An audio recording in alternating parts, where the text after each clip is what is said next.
Que Dios te bendiga, te habla el pastor Luis Edgardo Nieves Machín, pastor de la Iglesia de Dios Mission Board, Casa de Bendición, en Rexville, Bayamón, Puerto Rico. Quiero que escuches por unos minutos lo que voy a compartir contigo acerca de la palabra del Señor, y qué bueno que nos permites llevar este mensaje, que lo puedas recibir y que lo puedas atesorar de una manera especial. Quiero que hagas una oración conmigo antes de ir al consejo de la palabra del Señor. Señor y Padre Celestial, en esta hora te damos gracias. Gracias por este tiempo hermoso, este tiempo especial que tú has separado para que todo aquel que esté al alcance de este video y de este sonido pueda ser bendecido y bendecida de una manera especial. Señor, que tu Espíritu sea llenando de forma especial a cada amigo o amiga que esté al alcance de este mensaje. En el nombre del Padre, del Hijo y del Espíritu Santo. Amén y amén. Quiero que leas conmigo en Génesis capítulo 41, verso del 37 en adelante, lo que dice la palabra del Señor. En el nombre del Padre, del Hijo y del Espíritu Santo. Las sugerencias de José fueron bien recibidas por Faraón y sus funcionarios. Entonces el Faraón preguntó a sus funcionarios: ¿acaso encontraremos a alguien como este hombre, tan claramente lleno del Espíritu de Dios? Que el Señor añada bendición a su palabra. Desde el Génesis hasta el Apocalipsis podemos encontrar que el Espíritu Santo, la tercera persona de la Trinidad, juega un papel protagónico a lo largo de todas las Sagradas Escrituras.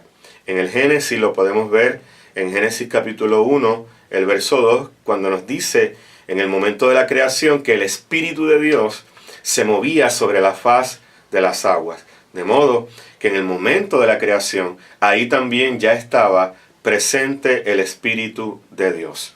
Si nos trasladamos al otro extremo de la Sagrada Escritura, en el Apocalipsis, podemos encontrar en Apocalipsis 22, 17, que dice: y el Espíritu y la novia dicen ven.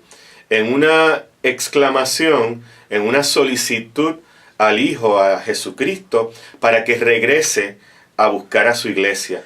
Y claramente establece que no solamente la iglesia le pide a Jesús que regrese, sino también el Espíritu le dice a Jesús, ven.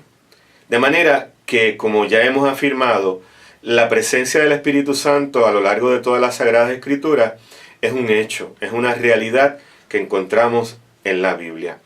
Y yo quiero que en esta hora reflexionemos acerca de el valor de la presencia del Espíritu Santo en nuestra vida, y no solamente el valor de su presencia, sino el valor de nuestra relación con el Espíritu Santo de Dios. La primera persona que las Sagradas Escrituras menciona como que fue llena del Espíritu Santo es nada más y nada menos que la persona de José, el hijo de Jacob.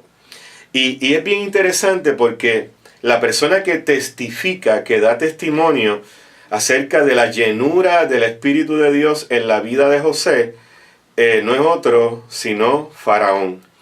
Faraón, que en sí mismo era reconocido como una divinidad para los egipcios. La persona o la figura de Faraón era como un dios caminando entre ellos.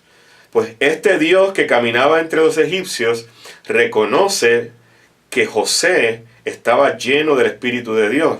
Y no solamente que estaba lleno, la exclamación o la expresión que hace Faraón es: ¿en dónde encontraremos a otra persona como este que esté tan claramente lleno del Espíritu de Dios?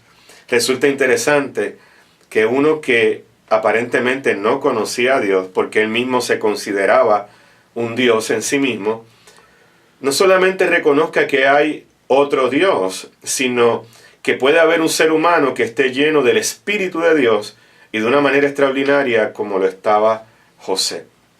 Muchas veces al relatar o repasar la vida de José, nos concentramos en los aspectos milagrosos, especialmente esos momentos donde Dios de alguna manera colocaba en gracia a la persona de José para bendecirle como le bendijo a través del testimonio de este hombre llamado José.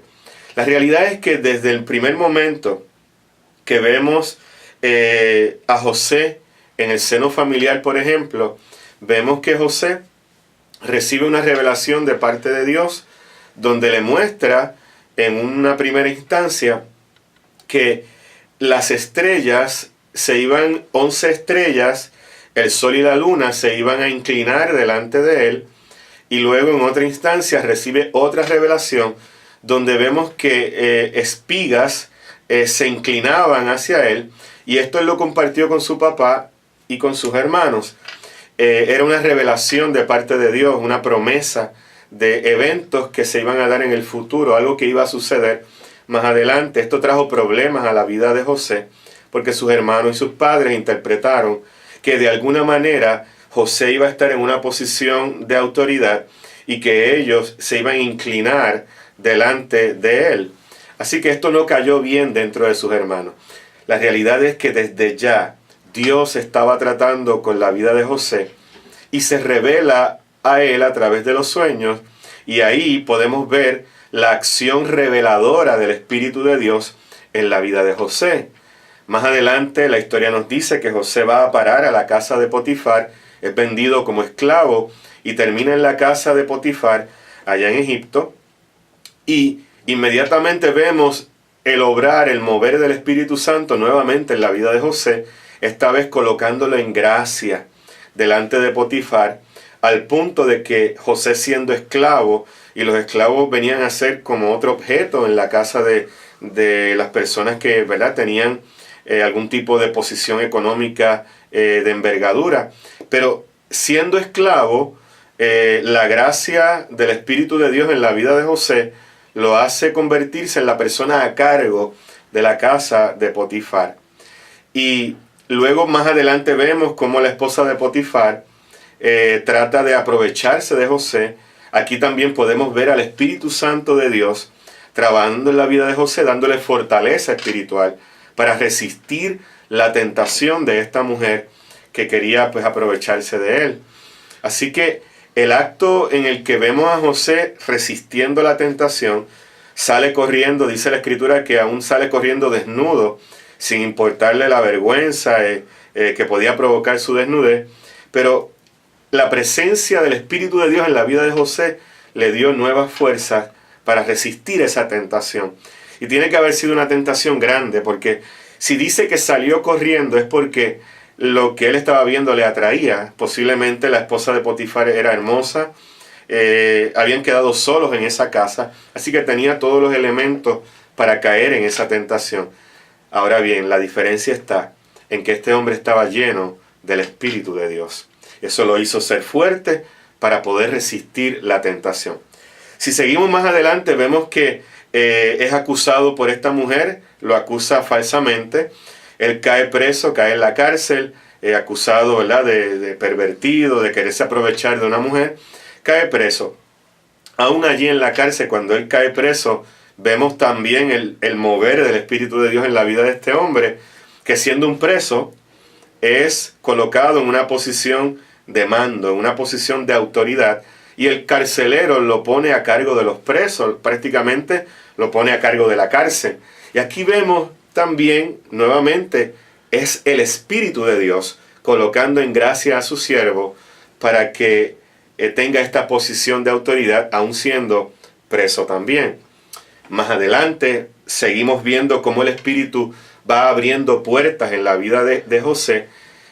Dos de sus compañeros presos tienen un sueño y él les interpreta. Aquí vemos al Espíritu Santo dándole revelación a José para que tenga la capacidad de interpretar dichos sueños. Uno de los sueños, el desenlace no era muy favorecedor para el que sueña, que era el panadero, porque éste muere. El sueño del copero, del otro, el copero de Faraón, pues tenía un final más feliz, pues no iba a morir, iba a regresar a su posición de servicio. Cuando estas dos personas salen, uno muere, el otro vive. José le dice al que iba a vivir: oye, cuando estés con Faraón, acuérdate de mí, de que te ayudé en medio de este proceso. La verdad es que a este hombre se le olvidó que José lo había ayudado. Pero miren cómo opera el Espíritu de Dios. El mismo Espíritu de Dios que estaba sobre José, yo me atrevo a asegurar que estaba también de alguna manera tocando la vida de Faraón. Se les revela, es Dios revelándose a la vida de Faraón a través también de un sueño que no solamente iba a ser de bendición para Egipto, sino también para el pueblo de Israel, que estaba en sus primeros pasos como pueblo. La cuestión es que finalmente el copero se acuerda de José, lo mandan a buscar, José le interpreta otra vez la intervención del Espíritu de Dios, le revela el sueño a Faraón. José termina siendo colocado en una posición de autoridad nuevamente, pero esta vez no era el jefe de la casa de Potifar, no era el jefe de los presos en la cárcel, sino que era el segundo al mando en todo Egipto. Y esto no es cualquier cosa, estamos hablando de una de las civilizaciones más adelantadas de la época, que era el modelo de desarrollo en términos científicos, económicos, en términos de artes, de ciencias. Egipto era la capital del mundo en ese tiempo. José vino a ser el segundo al mando de la capital del mundo, porque el Espíritu de Dios abrió las puertas, lo puso en el lugar correcto, en el tiempo correcto, para bendecir su vida.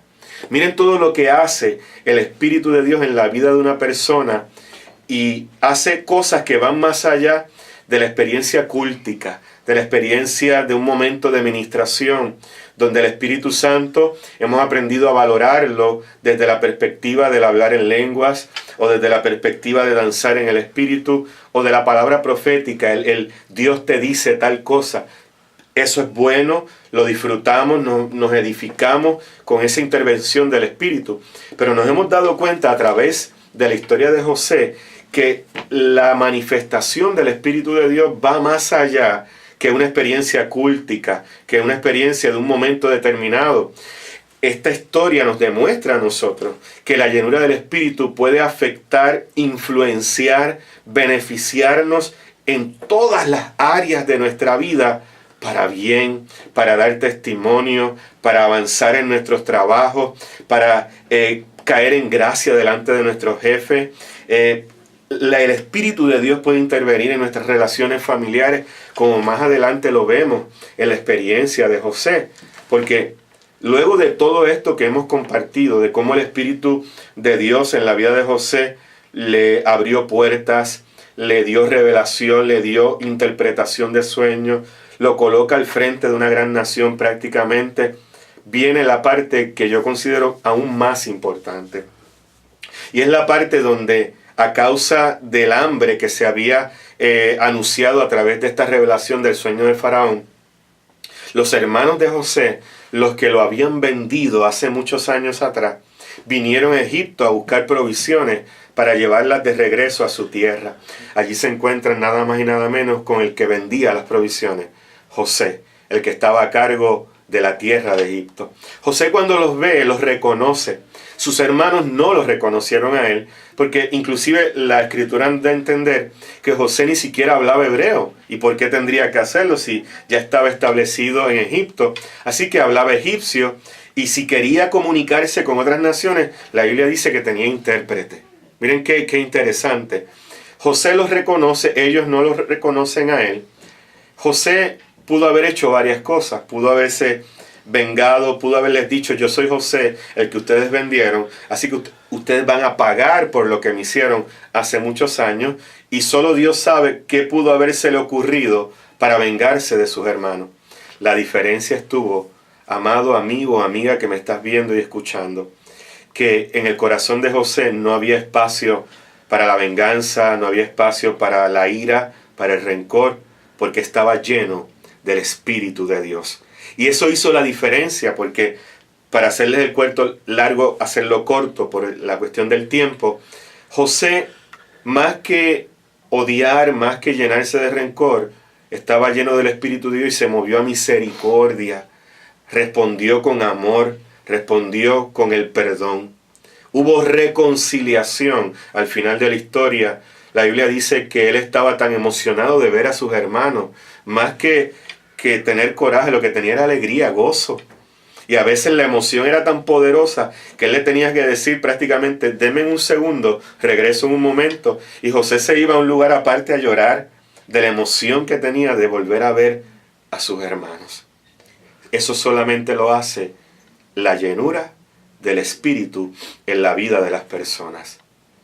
José trajo a su familia, trajo más adelante a su papá. Su papá murió en Egipto junto a él, con su familia reunida nuevamente.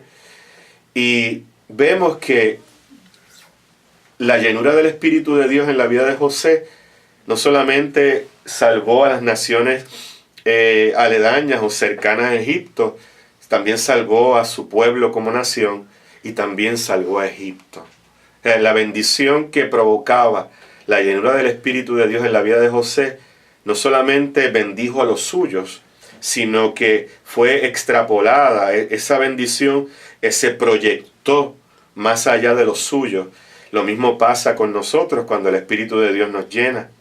Bendecimos a los demás, nuestros vecinos, nuestros familiares, compañeros de trabajo. Llénate en esta hora del Espíritu de Dios. Yo te garantizo que va a haber gente que no conoce al Señor, que va a tener que testificar como lo hizo Faraón. ¿En dónde encontraremos a otra persona como esta, que esté tan claramente llena del Espíritu de Dios? Yo quiero que ores conmigo en esta hora para que te llenes de su Espíritu y le digas al Espíritu Santo, Espíritu, yo quiero sentirte no solamente en el culto, yo quiero sentirte en mi casa, en mi trabajo, en mi relación con los vecinos, cuando salgo al mercado, cuando salgo a la farmacia, cuando estoy en alguna gestión peculiar o particular. Ahí también yo quiero que tu presencia en mí se manifieste de alguna manera. Ora conmigo. Señor y Padre Celestial, gracias por este tiempo hermoso donde podemos hablar acerca de la tercera persona de la Trinidad, acerca del Consolador, acerca del Espíritu de Dios, del Espíritu Santo, manifestándose en nuestra vida de diversas maneras, trascendiendo el altar, trascendiendo el momento de ministración en nuestros cultos, en nuestros servicios de adoración, que podemos testificar a la misma vez o de la misma manera que lo hizo José a través de su vida en Egipto, porque el Espíritu de Dios en su vida se manifestó de otras maneras espectaculares, extraordinarias, que no solamente lo bendijeron a él, sino a todos aquellos que lo rodeaban. Permite, Espíritu Santo, que todo aquel que recibe este mensaje sea en esta hora, en este momento, lleno de tu presencia. Así lo declaro, así lo confieso con mis labios, en el nombre del Padre, del Hijo y del Espíritu Santo. Amén y amén. Quiero hacerte una invitación en esta hora. Si vives en el área de Puerto Rico y deseas visitarnos a nuestra iglesia en algún momento, estamos ubicados en la calle 57, AJ11, urbanización Rexville, Bayamón, Puerto Rico. También nos puedes contactar a través de la internet, iglesiacasadebendición.com. También en Facebook, a través de Iglesia de Dios, Casa de Bendición. Y te puedes comunicar a nuestros teléfonos al 787-730-0700 o al 939-292-9701. Gracias por tu tiempo y esperamos que esta palabra haya sido de bendición para tu vida.